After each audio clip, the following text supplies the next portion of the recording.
et merci de votre fidélité à votre magazine du dimanche La Totale. Voici le sommaire qu'on fraternellement propose un cours ce soir sur l'art de la prise de parole en public.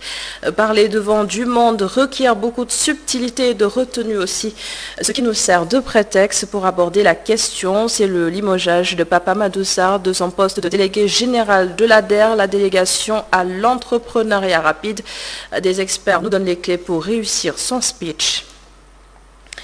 Mars, mois de la femme, les hommages aux dames continuent. Nous verrons leur représentativité et surtout leur apport dans l'économie nationale. Les femmes se distinguent dans plusieurs secteurs d'activité, mais des obstacles ne manquent pas à découvrir dans Coin Éco.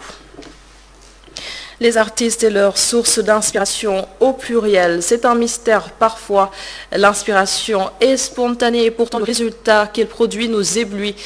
Dans Bouillon Culture, Boubacar Dian va nous plonger au cœur de cet univers qui allie fiction et réalité. Et Aïra nous emmène dans le sud du pays. L'armée mène depuis une semaine des opérations de sécurisation dans le nord sindhian, fief du MFDC. Les populations ont par milliers fui leurs habitations et sont allées se réfugier dans les villages environnants. Bienvenue à tous dans la Totale dimanche.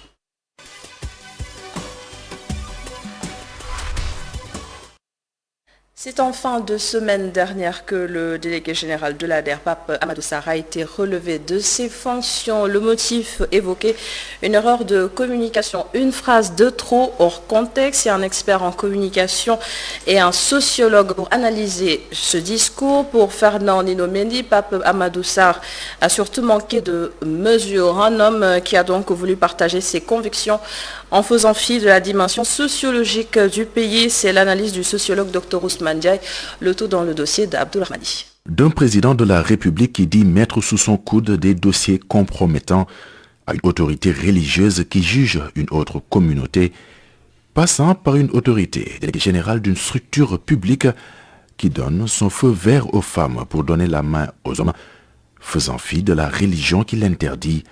Autant d'erreurs de communication qui relèvent d'une impréparation doublée d'un déficit de mesure, explique l'expert en communication. Cela veut dire que même si vous devez partager des convictions, vous devez le faire avec mesure, avec intelligence, pour ne pas choquer dans une certaine mesure. Parce qu'il y a toujours de meilleures occasions pour bien parler, surtout que quand on n'a pas le temps de s'expliquer. Parce qu'on peut avoir une conviction et la prononcer ou la présenter dans une formule, dans des mots qui peuvent choquer. Mais avec le temps, on peut mieux s'expliquer. Et parfois, c'est des incompréhensions. Mais l'autre chose, c'est qu'il y a, comme on l'appelle souvent, les 5 grands acteurs de la République, de l'espace public, qui, quand on s'attaque à eux, il faut s'attendre à des réponses. Une réponse qui ne s'est surtout pas fait attendre pour le cas du délégué général de l'ADER. Papa Amadou Sarr est limogé de son poste en procédure d'urgence. On peut se poser des questions. Est-ce que des coups de fil venant de certains milieux religieux ont été à la base du décret qui le dégommait, ou est-ce la volonté du chef de l'État qui a été sensible, ma foi, à ses propos et qui, par conséquent, ma foi, a pris de lui-même sa décision? Personnellement, j'ai plutôt tendance à croire que des réactions venant d'ailleurs ont motivé une prise de décision aussi rapide. Le psychosociologue poursuit et estime que le désormais ex-délégué général de l'ADER n'a pas pris en compte la dimension sociologique du pays qui ne commandait pas ce genre d'intervention. Visiblement, c'est un homme qui a vécu longtemps hors du Sénégal et qui a donc une pensée ouverte, conforme à ce que l'on discute très facilement dans les cercles occidentaux. Le problème de la femme et son insertion dans la société peut être abordé d'une autre façon dans ces milieux occidentaux, mais ce problème peut difficilement faire l'objet de déclarations publiques largement médiatisées dans notre pays, en tout cas sous certains angles. Des sujets sensibles mais qui pourraient bien faire l'objet d'un débat si les autorités publiques savaient s'écouter. Une qualité déterminante en matière de communication explique l'expert en communication Fernand Nino Mendy. C'est avoir cette disposition qui permet, à chaque fois que vous vous trompez, de vous rectifier. Je ne parle pas des gens qui ont des convictions, qui veulent partager en public et qui décident d'assumer. Mais il est important de s'écouter pour pouvoir se corriger. Mais il reste que quand même, en public, il y a un minimum de règles à observer pour ne pas tomber dans les difficultés que nous avons connues. On lynchage sur les réseaux sociaux, un limogeage, les moins pires sanctions que peuvent subir des auteurs d'une faute lors d'une prise de parole en public, conclut le sociologue.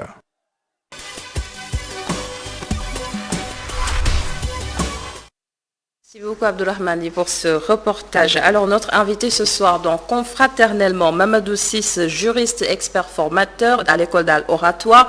De par son sens du partage de la connaissance, puisqu'il est formateur, Mamadou Ciss va nous aider ce soir à y voir plus clair sur la prise de parole en public. Parler devant une assemblée, c'est tout un art. Et il existe à Dakar d'ailleurs une école qui forme la matière, l'école d'art oratoire. Et il nous vient de l'EAO. Mamadou Ciss, bonsoir. Bonsoir, Madame Adama. Vous êtes juriste, je l'ai dit tantôt. Alors, prendre la parole en public, est-ce que c'est donné à tout le monde? Adama, vous savez, prendre la parole, c'est prendre le pouvoir. Et c'est cette parole-là qui gouverne le monde actuel où nous sommes. Dr Diallo dit d'habitude, dans son ouvrage dont je vous parlais tout à l'heure, qui s'appelle « La parole gouverne le monde », que la parole amène le monde. La parole mène le monde, c'est la parole qui gouverne le monde. Donc c'est la raison pour laquelle la parole devient un levier sur lequel on doit s'appuyer si véritablement l'on veut être dans une dynamique beaucoup plus compréhensive et surtout lorsque nous voulons développer notre art qui est l'art oratoire. Ce que je disais tout à l'heure, est-ce que tout le monde en fait est capable de prendre la parole devant un monde? Vous savez, nous... En public. Personne n'est orateur, on le devient. Comme disait l'autre, personne n'est poète, on le devient.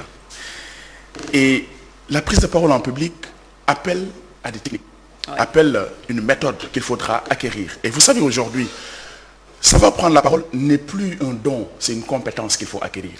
Autant vous pouvez aller à l'école pour apprendre des méthodes, autant vous pouvez aller à l'école pour apprendre des matières, autant vous devez également acquérir les méthodes de prise de parole. Par contre, il y en a qui ont ce don. Oui. Évidemment, il y a toujours des gens qui sont bénis par la nature de manière hasardeuse peut-être, mais vous savez, le talent vient avec l'entraînement. Et c'est la technique qui fait vivre l'art oratoire et c'est la technique qui permet à la personne d'être à l'aise lorsqu'on lui donne la parole en public. Supposons, j'ai une conférence demain, je dois m'exprimer, j'ai des messages à passer auprès d'un grand public, je n'ai jamais fait ça de ma vie, comment je dois m'y prendre? Adama, le secret le mieux gardé de la prise de parole en public, c'est la préparation. Qui oublie de se préparer doit se préparer à se faire oublier, on a l'habitude de dire. Et tout est dans la préparation. Vous savez, il y a le président américain, Abraham Lincoln, qui disait, si j'ai 5 heures pour couper un arbre, j'en prends les 4 pour aiguiser ma lame. Tout est dans la préparation. L'essentiel, c'est que si on vous dit, vous avez une conférence à faire demain, passez toute la soirée à vous préparer. Comment? Parce que vous savez, suer à l'entraînement évite le sang au combat.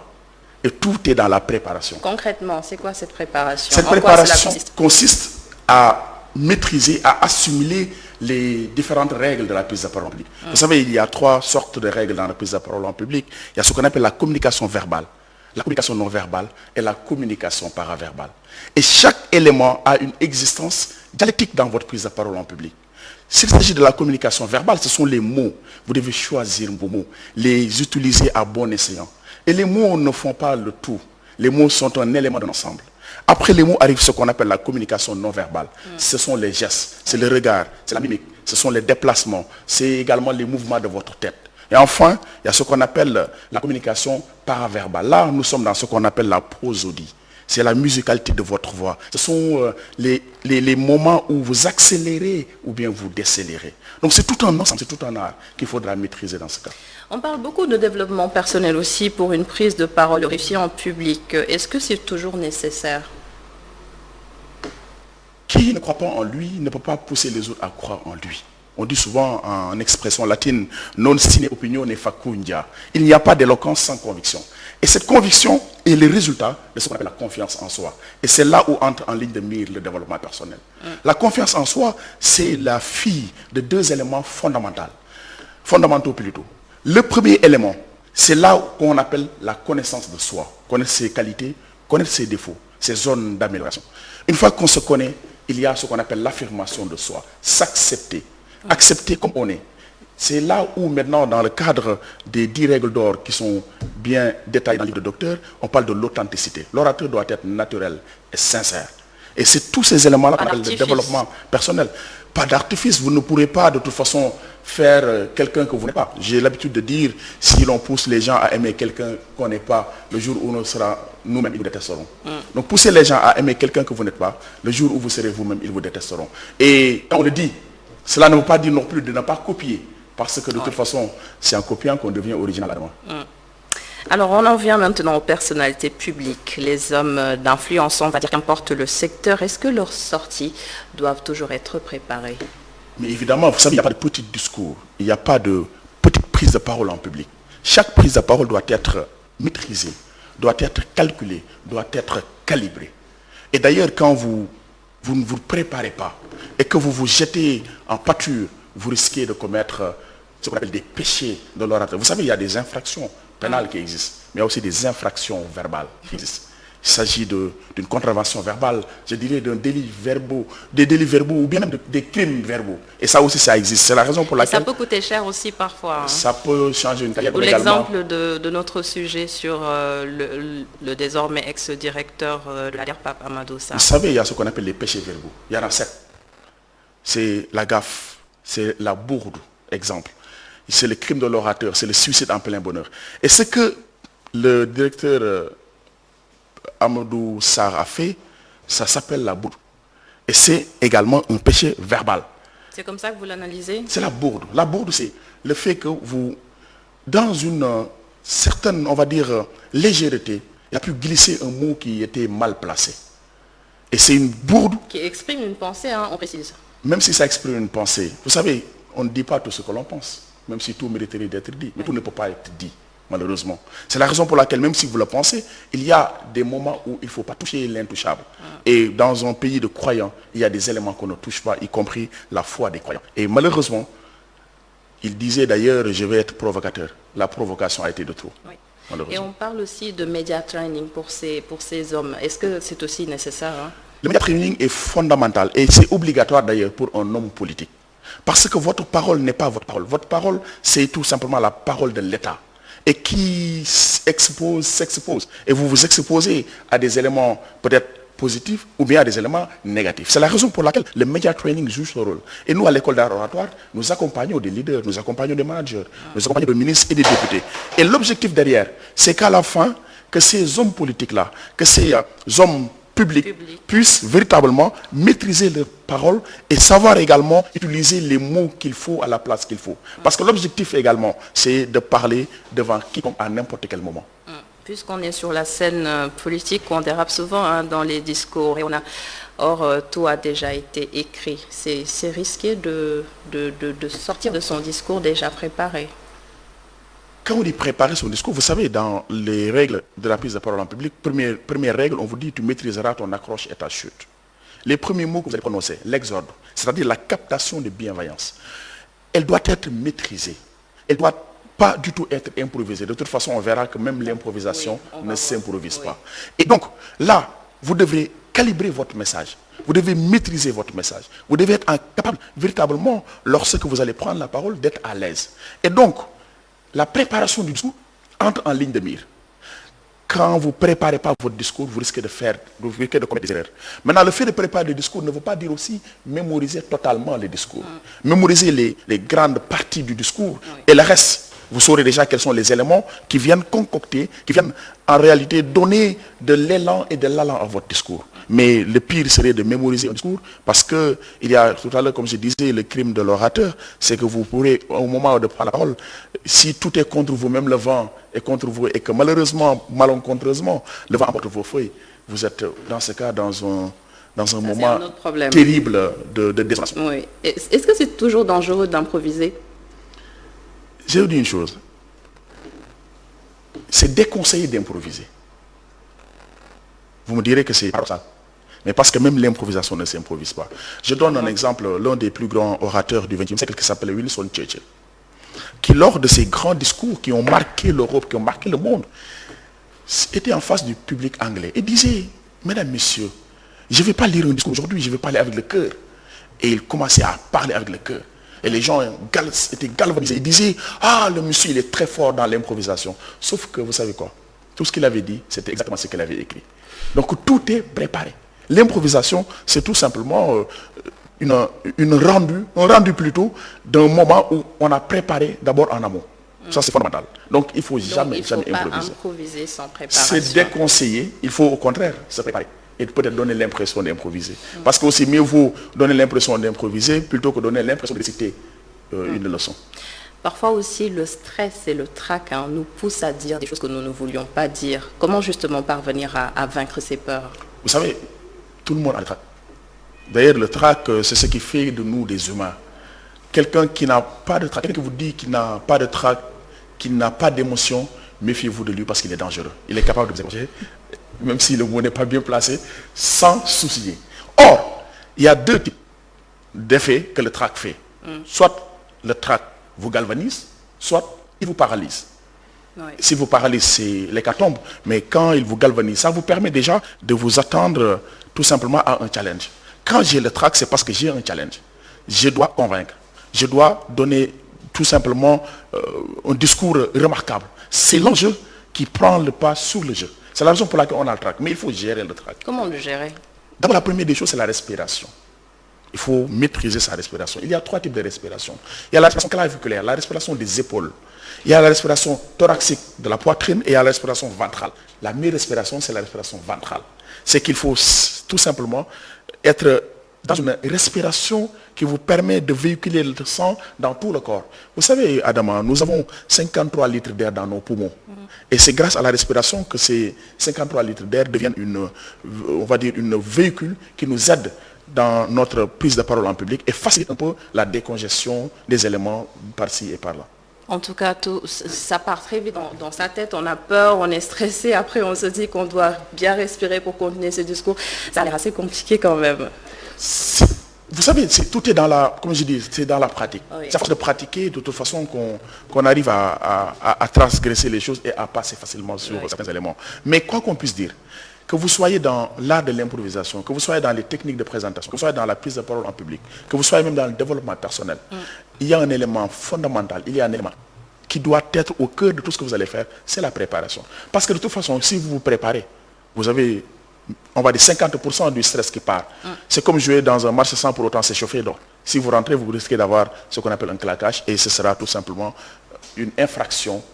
Merci beaucoup Mamadou Ciss. Merci pour ce cours très complet, je dirais, sur l'art de parler en public. Je rappelle que vous êtes juriste, expert formateur à l'école d'art oratoire. Merci beaucoup d'avoir été avec nous ce soir. Merci beaucoup, madame. Et puis on enchaîne avec Coin Éco.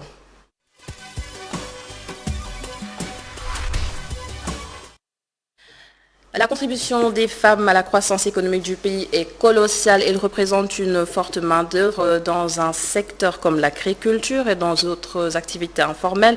Il leur manque cependant une vraie formation sur l'entrepreneuriat et c'est l'objet de notre sujet Coin Éco de ce soir avec Aïssatou Kane et Sidignan. 8 913 568 de femmes qui contribuent essentiellement à l'essor économique et social du pays. Environ 67% du revenu du travail domestique au Sénégal est généré par les femmes. Donc il y a beaucoup de femmes qui sont chefs d'entreprise et qui créent également des emplois. Et d'ailleurs même ce qu'on constate dans les études, notamment un rapport de Global Entrepreneurship Monitor, que dans les entreprises dirigées par les femmes, souvent il y a un équilibre même dans le recrutement parce qu'on a 52% de femmes contre 48% d'hommes. Alors pour les entreprises donc, gérées par les hommes, ce qu'on constate, c'est plutôt donc, 68% d'hommes et 30% de femmes. Donc les femmes sont beaucoup plus équilibristes. Voilà. Elles ont aussi un management beaucoup plus efficace, ce qu'on constate.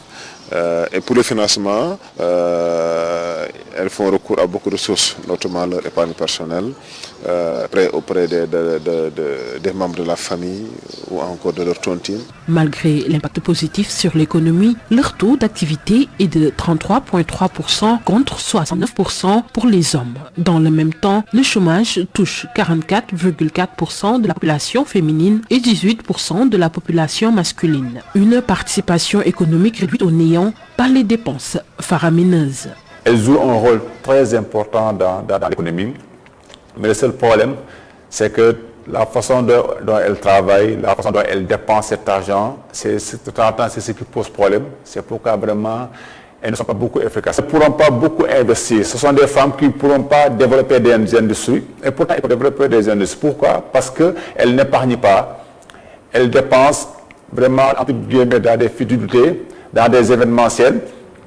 Et tout ça fait que ce sont des femmes qui sont incapables d'épargner. Et quand tu es incapable d'épargner, tu ne pourras jamais créer de l'industrie. Parce que nous, les femmes sénégalaises, elles peuvent dépenser 1 million en une journée, en une cérémonie. C'est pourquoi nos femmes ne peuvent pas être souvent des capitaines d'industrie. C'est leur façon de vivre, c'est leur façon de dépenser qui pose problème.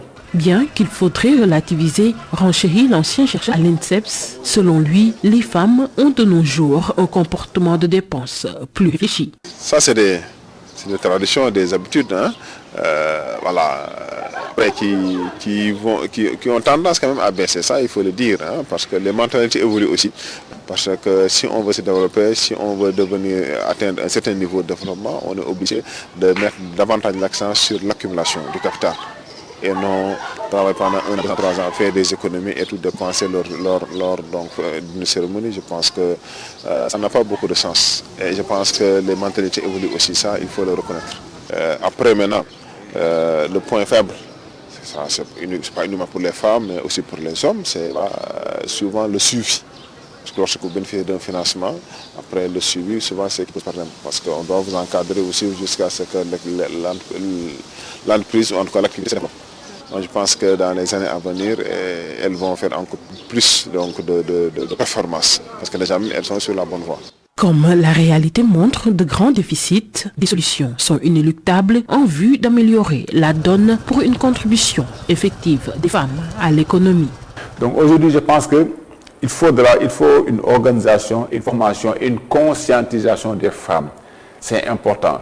Pendant longtemps, on a essayé de mettre en place des lois pour éliminer le gaspillage dans les cérémonies culturelles. Il faut plus d'encadrement, il faut plus d'activités politiques, je ne dis pas politiques politiciennes, au niveau du ministère des femmes, au niveau du ministère de l'entrepreneuriat, au niveau de la DER.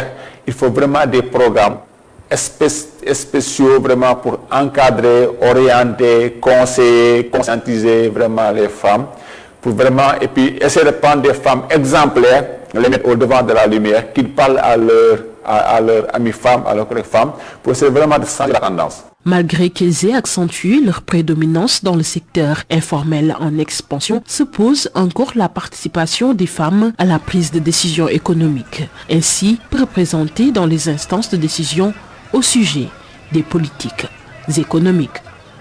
Merci Aïssatou Kane pour ce reportage. Bonsoir Mamadou Ndiaye. Bonsoir. Et nous allons parler ce soir de la place de la femme, ou plutôt de la représentativité des femmes dans l'économie du pays. Et nous recevons Soukaina Diallo. Bonsoir. Bonsoir.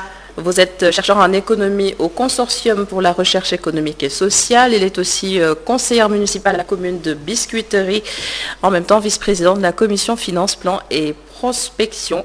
Bienvenue. Merci. Et c'est à vous. Oui, merci à l'avance. Soukaina est une femme qui résume un peu le parcours des femmes, parce qu'elle a été une jeune fille à l'école, elle a gravi tous les échelons de l'enseignement.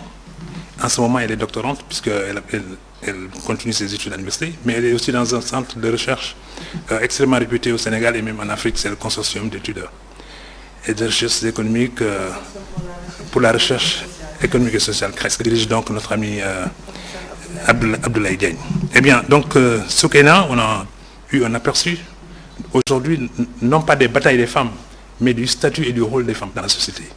Peut-on dire qu'aujourd'hui, ce rôle et ce statut ont changé? fondamentalement. Merci d'abord, Mamadou, pour l'invitation et j'en profite pour saluer tous les téléspectateurs qui nous suivent à travers E-Media, E-TV. Merci également pour cette question que je juge pertinente. Parce qu'en ce moment, on voit que maintenant, les femmes occupent une place très importante. Parce que si l'on se permet un peu de voyager dans le passé, avant la considération féminine, on se disait que la femme, elle doit rester au foyer. La place de la femme, c'est d'éduquer des enfants. Maintenant, on a changé un peu ce paradigme. La femme est devenue chef d'entreprise, en plus d'être mère, amie, collègue, etc. On voit maintenant que la femme est devenue complémentaire et substituable à l'homme. Parce qu'on voit qu'elles sont de plus en plus présentes dans tous les secteurs d'activité, que ce soit dans le domaine agricole, dans l'entrepreneuriat, et même elles sont devenues maintenant directrices, chefs d'entreprise. Et c'est vraiment un grand pas, un pas géant. Et justement, sur cette route de l'émancipation, est-ce qu'il y a un ou des secteurs phares dans lesquels on retrouve beaucoup plus de femmes?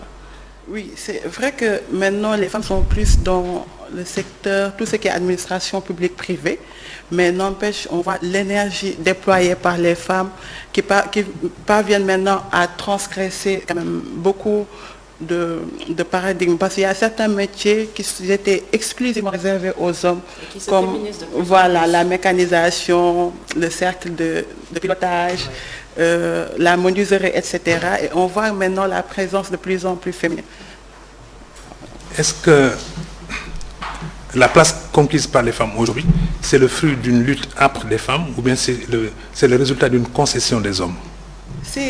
Moi, je ne dirais pas que c'est une concession des hommes. Attention. Parce que je dis souvent, on a été formés dans les mêmes écoles, dans les mêmes universités, on évolue dans le même milieu professionnel et on est évalué de la même manière. Je dirais que c'est une lutte ardente quand même et j'en profite même pour remercier toutes les braves femmes qui ont vraiment lutté et combattu pour qu'on soit à ce niveau-là. Des noms. Annette Maïder, Neville, Aminata Soufane, et les Fatou Sosa et Oulimata Sarr qui sont les Marie-Angélique Savané, les Pendambo, effectivement, qui sont toujours sur cette voie-là. Tout à fait. Alors, hier, c'était des journées, peut-être même une année internationale dédiée aux femmes. Depuis 2 décennies, quand même, on voit des profils un peu comme vous, comme les Adamans, qui émergent un peu, mais qui ne sont pas sans doute très enthousiastes à l'idée de célébrer des journées et des années. Est-ce qu'il y a un nouvel état d'esprit chez ces jeunes femmes pour incarner un autre modèle, un autre rôle, qui ne soit pas simplement dans la festivité, dans l'enthousiasme? Effectivement, moi je dis que ce combat, c'est un combat quotidien. Parce que tous les jours, dans les entreprises, où tu vois, même les femmes qui évoluent dans le secteur informel en font quand même un combat. Parce que moi, je dis qu'il faut un peu changer l'aspect fête de la journée du 8 mars parce que c'est une journée des droits de la femme. Donc, c'est l'occasion de faire une évaluation des acquis qui ont été faits et essayer de voir là où le bas blesse, améliorer. Parce qu'on sait tous qu'il y a les disparités salariales entre hommes et femmes qui sont toujours flagrantes. En termes de recrutement, il y a toujours certains chefs d'entreprise qui refusent de recruter des femmes. Et ça existe toujours, voilà, ça existe toujours. Il y a également tout ce qui est grande instance de décision. La place de la femme là-bas est très limitée. Donc je me dis qu'il y a un travail quand même qu'il faut continuer à faire. Ce combat, il est toujours là. Oui, Soukaina, on va évoluer vers un scénario. Quand les femmes occupent des positions en vue, décideurs, postes de responsabilité, postes d'influence, elles gagnent aussi en autorité, mais en même temps aussi elles gagnent en pouvoir d'achat.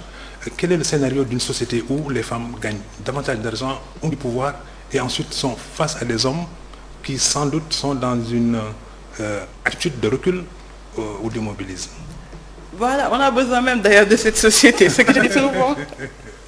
Les femmes, vous savez, souvent, on dit que les femmes, elles renoncent à beaucoup de projets, quand même, pour essayer de rationaliser un peu leur pouvoir d'achat. Donc, elles sont plus dans les futilités, comme avant. Maintenant, elles commencent à faire une accumulation de capital pour essayer d'épargner, investir, participer pleinement à l'économie. Parce que même une femme du moins qui est au foyer, qui fait des tâches ménagères, elle participe en économie. peut-être jusque-là, on n'arrive pas à comptabiliser cet apport de la femme, mais sûrement d'ici 10 ans, maximum 20 ans, on pourra capter cette contribution de la femme. Et puisqu'on parle d'économie aussi, est-ce qu'on est parvenu peut-être à avoir un chiffre exact, ou plutôt on va parler d'une évolution ces dernières années du nombre de femmes qui sont à la tête des entreprises? Bon, oui, il y a le recensement général de l'entreprise qui a été fait par l'ANSD en 2017 et qui a montré que plus de 90% des chefs d'entreprise sont des hommes. Oui. Et cet écart est encore plus important quand il s'agit de grandes entreprises. Donc, il y a énormément de choses à faire dans ce sens. Et ça peut s'expliquer parce que souvent, les femmes n'ont pas assez de garanties, surtout dans les banques. Et les taux d'intérêt sont souvent très élevés pour eux. Donc, certes, il y a des choses qui sont en train d'être développées avec la mise en place de certains fonds qui sont carrément destinés aux femmes, mais ça reste toujours insuffisant. Donc les prochains combats, c'est autour de ça? C'est autour de ça. Ah oui. Essayer de faire de telle sorte que l'entrepreneuriat féminin puisse aller de l'avant et mettre les conditions qu'il faut quand même pour que ça puisse se tenir. Ouais. Maintenant, les hommes, vous n'aimez pas peut-être que je dise qu'il y a concession des hommes, mais quand même 90%, oui, je peux vous céder ça moi-même. Bon, maintenant, quand 90% justement des chefs d'entreprise sont hommes et que maintenant il faille donner plus de place aux femmes parce qu'elles le méritent par leurs compétences, par leur talent et par leur niveau de responsabilité, mais aussi par leur inventivité et leur créativité. Alors, j'ai envie de savoir, est-ce qu'il y a une méthode, il y a une approche pour s'engouffrer dans ce milieu très masculin? Oui, c'est ce que je disais tantôt en fait. Il faut essayer de faciliter un peu tout ce qui est emprunt aux femmes. Parce que les femmes, on sait qu'elles sont très dynamiques et elles en veulent vraiment. Et elles-mêmes, elles sont en train de faire certaines... par exemple, les tontines qu'elles sont en train de faire, elles veulent bien, mais c'est vrai que c'est un peu limité.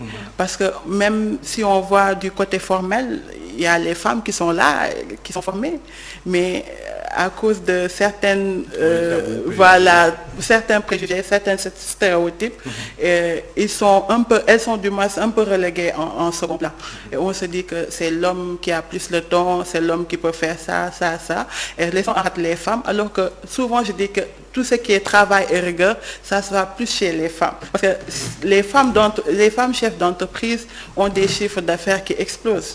Dans pas mal de pays, surtout dans les pays en développement maintenant, on voit que les femmes qui sont chefs d'entreprise ont des chiffres d'affaires très, très, très importants. Quand on regarde un peu aussi dans le secteur tertiaire, notamment l'agriculture par exemple, où les terres appartiennent toujours à la famille et au sein de la famille, c'est sans doute au patriarche ou bien au père de famille. Mais les femmes ont revendiqué qu'elles deviennent des propriétaires terriens. Là aussi, peut-être, le combat jumelé à celui qui est mené à un autre niveau, quand ça donne plus de force, pour un peu la méritocratie ou bien peut-être pour quand même une ouverture plus large. C'est ça. L'accès aux terres a toujours été une problématique pour les femmes. Et c'est à cause de tout ce qui est code de la famille, etc., qui dit souvent que le chef de ménage, c'est l'homme. Maintenant, on sait que la femme, surtout si je prends le cas du secteur de l'agriculture avec la filière rizicole, où on a par exemple le labour, le semis, tout ce qui est culture, transformation, commercialisation. Les hommes ne sont présents que pour le labour. Et le labour, de plus en plus, est devenu mécanisé. Il y a même un rapport de FAO qui disait que 75% des travaux agricoles sont féminins. Donc ça veut dire qu'ici, si on peut dire que la femme est un peu victime de raquettes économiques. Parce que la femme, c'est à cause d'elle c'est elle qui apporte plus, je dirais, à ce secteur. Mais en retour, quand il s'agit de prendre des décisions, on ne l'implique pas comme il faut. Là, ce sont des rôles qui ont été définis dès le bas âge par notre société quand même. C'est prédéterminé, socialement parlant. Mais dans le secteur informel, par exemple, les femmes sont majoritaires. Ah oui. Ah oui. Mais on dit que les prochaines croissances sont effectivement dans ce secteur informel qui, progressivement, lui aussi va devenir plus formel. Effectivement. Parce qu'il y a même ce même rapport de l'ANSD dit que 75% des femmes évoluent dans le secteur de la coiffure. de la restauration. De la Après, restauration. il y a le secteur de la coiffure et le secteur du commerce qui vient en dernier. Donc ça veut dire qu'elles sont plus orientées, comme vous dites, dans ces secteurs-là, mais on doit également faire des efforts pour qu'elles puissent apporter également beaucoup aux autres secteurs qui sont plus des secteurs pourvoyeurs d'une croissance économique. Alors, il y a une question qui me préoccupe un peu, elle est de l'ordre de l'exemplarité. Est-ce que certaines réussites chez les femmes peuvent servir justement de modèle de représentation des femmes, notamment au niveau des jeunes filles, auprès desquelles sans doute il faut susciter des vocations? Tout à fait. Je dis souvent que les femmes sont adulées par les jeunes et surtout les jeunes femmes. Et ces femmes devaient même servir de coach à la jeune génération. Essayer d'aller vers elles, essayer de les marrainer, pourquoi pas, qu'elles essaient de faire de sorte que ces femmes, ces jeunes filles du moins puissent s'intéresser à ce qu'elles font, puissent aller de l'avant, surtout quand on prend le cas des séries scientifiques. Maintenant, on voit de plus en plus que les femmes s'intéressent à ces séries. Je vais même saluer tout ce qui est lycée d'excellence carrément dédié aux filles, parce que ça incite les femmes à plus s'orienter dans les métiers liés aux sciences. Alors, une observation très empirique, de plus en plus de femmes donnent de la dépense, ce qu'on appelle quotidiennement, non plutôt prosaïquement la dépense quotidienne. Est-ce que ce changement d'échelle risque d'entraîner justement des bouleversements au sein de la société? Oui, économiquement parlant, il y aura certainement un bouleversement, parce que comme je l'ai tantôt dit, la femme contribue beaucoup aux dépenses des denrées de première nécessité. Parce qu'il y a une étude qui disait que 90% du revenu de la femme sont orientés vers ces types de dépenses. Et comme on dit, quand on est dans une famille où on est fille et qu'on a un certain niveau de revenu, on essaie d'aider au mieux nos petits frères, on essaie d'aider au mieux nos mères, nos parents, etc.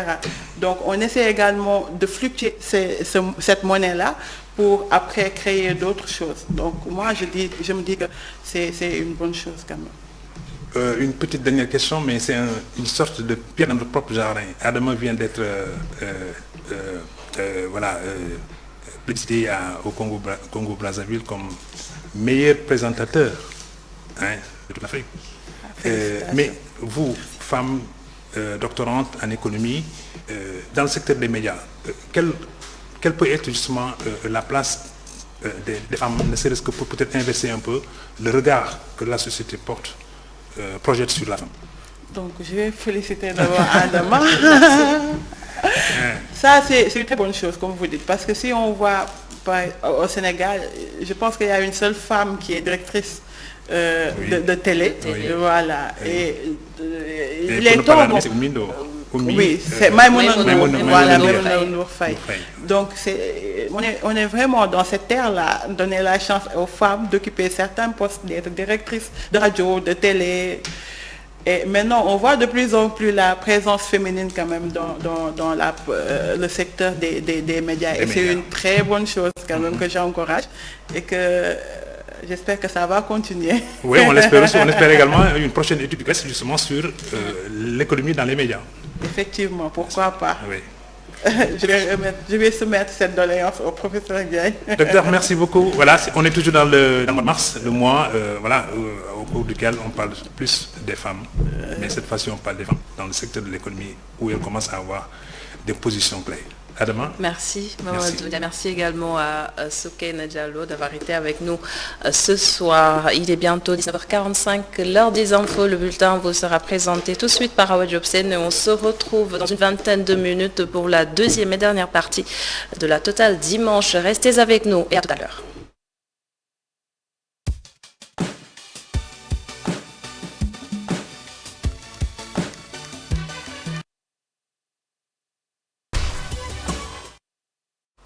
Bienvenue si vous nous rejoignez dans cette seconde partie de la Totale Dimanche Bouillon Culture. À présent, les artistes et leurs sources d'inspiration. Comme on dit, l'inspiration créatrice provient d'une source inconnue ou spontanée. On ne peut pas vraiment expliquer son origine. Les artistes affirment que l'inspiration se déclenche dans la majorité des cas de façon hasardeuse, et à travers les sentiments notamment. Voici maintenant un homme de culture qui aime jouer avec les instruments traditionnels comme la calebasse, d'où son surnom Ibou Calebasse. Je vous propose d'aller à la rencontre du pêcheur de mélodie dans ce dossier Bouillon Culture signé Boubacar Dia. La calebasse, bien connue des Africaines, est son instrument de travail, son nom d'artiste. Ibou Calebasse, c'est le bout, va à la pêche des mélodies. Des sonorités aussi mélodieuses les unes que les autres. Même si Ibou Calebasse est bien à l'aise avec bien d'autres instruments de musique, il est beaucoup plus inspiré quand l'orchestre est composé d'instruments traditionnels. Mais calebasse, man, neex na ma trop ma koy jouer orchestre boo xam ne ay instruments traditionnels ñoo ci ëpp. Ça me plaît beaucoup de jouer la calebasse avec un orchestre qui joue avec des instruments traditionnels. Mais je joue bien avec des groupes qui n'ont aucun instrument traditionnel aussi. Si cela ne dépendait que de moi, je ne jouerais qu'avec des instruments traditionnels. Mais comme musique, une affaire boo xam ne day bouger chaque instant ak li mu laaj donc man orchestre bu mu doon rek mën naa adopté wu quoi. Le ressenti est au plus haut niveau quand il a la calebasse sous sa main. dama yëg lu fort parce que ni mu ma dikkee moo xaw a doy waar. Donc dama yëg lu fort, dama yëg loo xam ne. J'ai un sentiment très profond parce que la calebasse est un instrument que j'adore. Grâce à la calebasse, j'ai presque fait le tour du monde. Mon voyage là, je ne veux pas exagérer, mais mon voyage là, dëkk yu bari ci quoi. Ainsi, Ibou Calebasse demande aux jeunes artistes de valoriser davantage les instruments traditionnels en les utilisant dans leur production. Kenn ku nekk sa musique bi ngay def valoriser ko ak tes instruments traditionnels.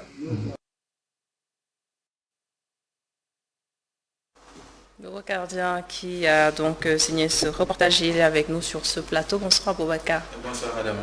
Et vous nous parlez de sources d'inspiration sur le plateau également, différentes chez les artistes, c'est ça? Ça varie d'un artiste à un autre. Effectivement, donc certains n'arrivent même pas à dire d'où est-ce qu'ils tirent leurs sources d'inspiration. Donc ça vient de façon hasardeuse, comme vous l'avez dit tantôt à l'entame de l'élément. Donc, mais pour d'autres comme Ibou Calebasse, donc la source d'inspiration sont les instruments de musique traditionnels, comme la calebasse avec laquelle il joue tout le temps. D'ailleurs, pour rappel, ce nom lui a été donné par le défunt Habib Faye, donc qui faisait partie de l'orchestre de Youssou Ndour. Donc il avait donné ce nom à la suite d'une prestation qu'il avait faite dans un restaurant de la place, et depuis lors il joue à travers ce nom, le pêcheur de mélodies, Ibou Calebasse, et il se démène pas mal donc avec cette calebasse là qui lui a permis de faire des voyages un peu partout à travers le monde. Et cette inspiration là, comme il le dit dans l'élément, donc c'est au plus haut niveau, surtout quand il est entouré de gens qui jouent ou bien d'un orchestre qui joue avec des instruments de musique traditionnels. Ibou trouve son inspiration dans la calebasse, mais il y a bien d'autres instruments traditionnels avec lesquels les musiciens jouent aussi au Sénégal. Effectivement, donc vous connaissez le sabar, non? Oui, et le tama? Oui, et il y a le bang-bang, il y a le tchol, donc tout ça sont des instruments de musique avec lesquels nos artistes jouent ici au Sénégal. Il y a aussi donc qui sont beaucoup plus à l'aise avec les djembés ou bien avec la kora. Donc ça donne des mélodies exceptionnelles. Oui, effectivement. Vous avez essayé les djembés? Non. Donc il faut d'abord essayer. Donc aller dans la Petite Côte, à Salé par exemple. Donc il y a des antiquaires qui sont là, ou bien des guides touristiques comme on les appelle souvent, qui vont vous jouer cette mélodie avec des djembés accompagnés d'une kora. Et vous êtes de là-bas d'ailleurs? Oui, je suis de Donc vous savez en jouer? Je ne sais pas en jouer, mais je sais en profiter. Ah oui. Oui, effectivement. En tout cas, merci beaucoup Boubacar Dia pour une nouvelle note culturelle dans la Totale Dimanche, et à dimanche prochain. Inch'Allah. Pour un autre sujet. Bouillon culture, on enchaîne avec ailleurs les villages de la commune d'Oulampan accueillent ces derniers jours un flux massif de personnes déplacées en provenance des théâtres d'opération de l'armée dans le nord Xinjiang, constitué de femmes et d'enfants essentiellement. Ils ont fui les combats pour trouver refuge dans les localités de Yabokunda et Bambatouma. Ils ont besoin d'aide aussi, nous dit Hassan Ba.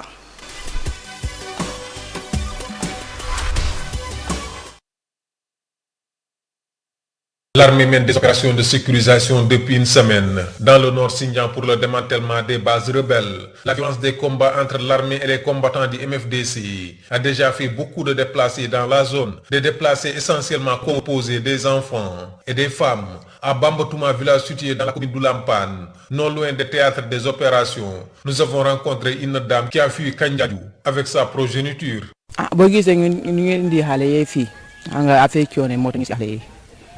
ñun depuis ñu commencé ñëw depuis dimanche bu pële bu la ñu commencé ñëw frontière bi ñun mais kenn du daw kenn jaru nga daw nga toog. Si on a préféré venir ici avec les enfants, c'est que la situation était devenue plus compliquée. On a voulu partir depuis dimanche, mais ils nous ont rassurés que rien ne nous arrivera. Mais si on a fui hier, parce que ce que nous avons vu était terrible. C'est pourquoi j'ai pris tous les enfants pour partir. Il y a une balle qui est tombée jusqu'à l'intérieur de notre concession hier soir même.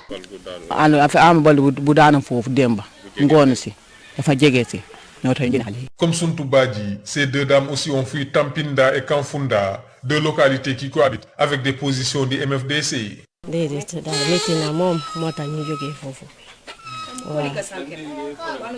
C'était très dur à supporter, c'est pourquoi j'ai pris mes enfants pour partir.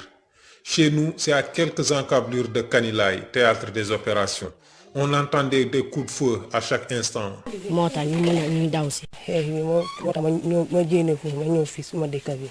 Je suis originaire d'ici. C'est pourquoi quand les combats ont éclaté à Kanfunda, j'ai préféré revenir avec les enfants.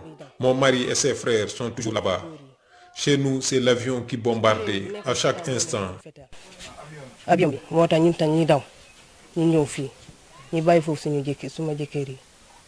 3 km du village de Bambatouma, sur une route chaotique, se trouve Yabakunda, un autre village qui accueille des déplacés.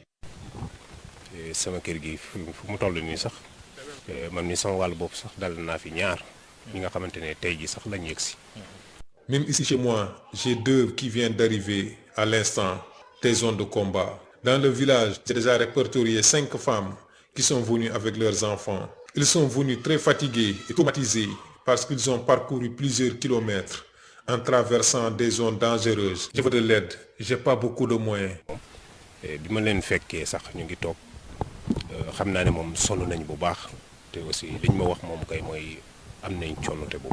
Avec la fermeture des écoles dans les zones de combat, les enfants déplacés sont accueillis dans les écoles, des villages d'accueil. À l'école élémentaire de Yabakunda, c'est des enfants traumatisés qui ont été reçus.